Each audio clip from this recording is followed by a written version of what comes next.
मंगल मैत्री स्टूडेंट्स। आज हम निपात के बारे में जानेंगे। निपात किसे कहते हैं।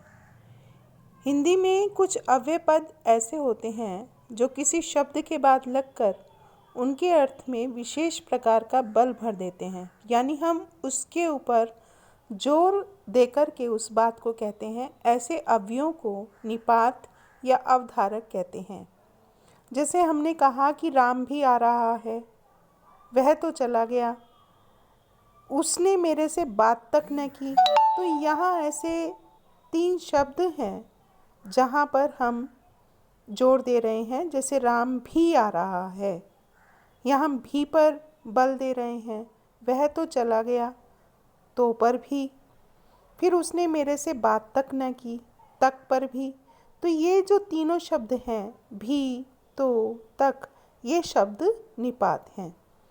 हिंदी में जो प्रमुख निपात हैं और उनके वाक्यों में प्रयोग हैं, वो कुछ वाक्य आप देखेंगे कुछ इस तरीके से हैं।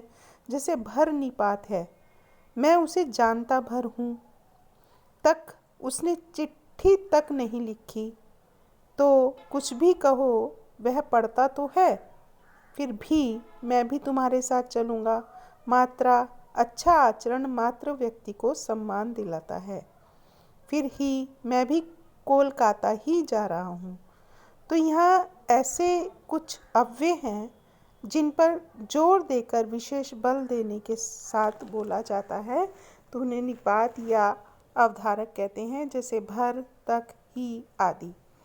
तो ये जो आपकी आज का कार्य है वो निपात अर्थात अवधारक का है।